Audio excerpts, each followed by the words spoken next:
Hello and welcome to Indie Midas. Today we're going to get a little bit dirty looking at the 16th album from Kylie Minogue, Tension. It was an amazing listen. We're going to take your initial thoughts. BJ, welcome to the show. Mate, what are your thoughts? Mate, I got to admit, I'm a little bit hungover today, and look, and the reason for that is I'm a little bit high on life. Last night I was listening to this album really on repeat, and it is something that as a normal person in their early 40s, domesticated, it's not often you get an insight into the lives of the rich and famous, and Kylie gave us a little bit of a sneak peek, I feel, into that. So there were certainly things that felt a little bit uncomfortable to me. It did look glamorous in terms of what she was bringing to the table, but there were certainly things that, mate, I didn't really understand, and that's something maybe that I have to look forward to. But I got to tell you now that this particular album is full of hits. Now, Badam Badam, which was a song that came out in May, which rocketed up the charts, surprisingly, is not all you get with this particular album. I will not be surprised if there are other songs that rocket up the charts with this particular record. It has got a full suite of different types of influences. You've got the 70s going on.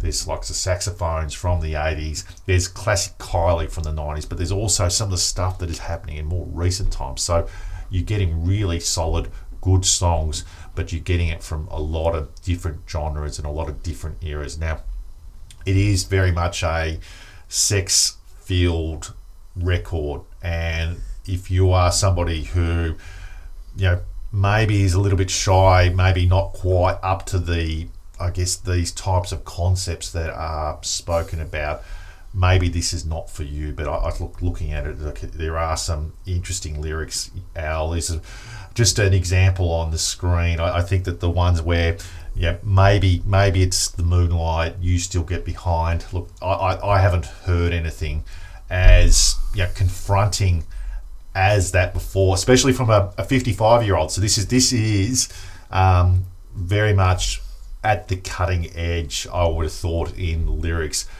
Look, I didn't mind it. I was very open to it, but it's a new world, Al. It's a new world. But in terms of, I guess, my better songs, as I said, Badam Badam was probably the standout. But Things We Do for Love, Vegas High, 10 out of 10 Tension. I mean, all of those could be absolute hits. Now, this is really why I'm giving this 5 out of 5 stars. We don't give it five. We don't give records 5 out of 5 all that often here on Indie Miners. But I asked myself, why not? And I think that it's definitely amazing that somebody in their mid-50s, 16th album, is producing an album of this standard. Al, did you go to the 5 out of 5?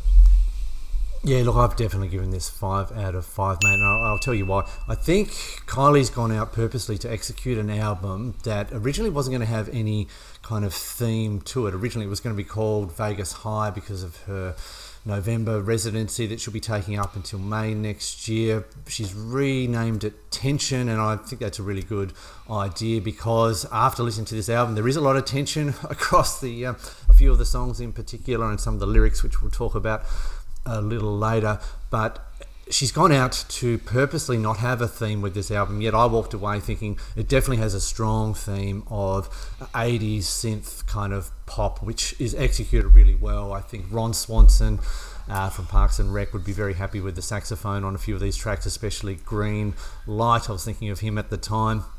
I thoroughly enjoyed this album, mate. From the opening track to Hold On to Now, I think that should be a single.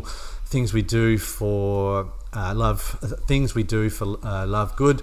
The song Tension and You Still Get Me High. Now look at the lyrics in Tension, mate. Almost there. Touch me right there. Don't be shy. I don't really see Delta Goodrem or Tay Tay doing that, mate. They kind of look like little kids compared to Kylie, mate. She is writing an album of love, heartbreak, and empowerment. And I think for female artists out there, it raises the bar, mate. And sex. And let's just call it out. Hey? Let's not be shy, mate. I mean, in November she's taking up residency. She's already said that these live shows will include, and I quote, live bed dancers. Wow. So I think this is just going to raise the bar. What does that even mean? Level, what does that even mean? Don't know, mate, but I know that it's probably not the kind of show you'll take your grandma to kind of see. But then again, maybe it will be that kind of show. I don't know, mate. I'm not even sure, Al, if I'm old enough to see it. No, I don't know, mate. But look, I mean, Kylie is back. Was she ever not back? I don't know. But this is clearly a 5-star album. I think this will go down as possibly her best album, and I'm calling it now possibly one of the best pop albums of the last 10 or so years, mate. I don't know what else we're going to talk about. The music production. What are your thoughts on the actual music production of this album? Look, I thought, as I said before, it was an album that clearly, other songwriters are contributing to the album. Yeah. This is not something that we typically look at when we're doing albums on Indie Minds. It's generally singer-songwriter stuff. Very interesting, though. What you do get is Kylie, and her influence is certainly part of the output, but you get gun songwriters who are producing, are really good at creating commercial grade songs. And I think that's where there is a bit of a difference here. You're getting people who are very good at that particular role, maybe not at the singing, or haven't been quite as successful at that part. And so what you're getting is really sort of a best of breed type of experience, which again is something we don't really get to hear of. But I think after the hit single, it did give us a bit of an interest into what might have been going on with this album, and again, very pleasantly surprised. What about yourself, mate? Yeah. For me, you can tell this album wasn't rushed. I mean, it was recorded over a few years at various recording studios, and as Kylie's kind of said, she wanted each song to be able to kind of stand on its own 2 feet, almost be a single, yet be able to slot into this album. And I think that's what she's been able to do really well, with a huge amount of other influences on this album. But for me, from start to finish, you were kind of waiting for that song that kind of dropped off. You're kind of waiting for that kind of, that's a bit disappointing. But that's why it's a 5-star album for me, mate. It did not go there. It's 35 minutes, perfect amount of time. You put it on in the background, you can listen to it 15 times, and you just go, that's just a flawless album. So that is our take on Kylie Minogue's new album, Tension. That wraps up another episode of Indie Miners. Please look to subscribe to the channel, follow us on Twitter, and let us know if there's an album you would like us to look at. So until next time, bye for now, and thank you for watching.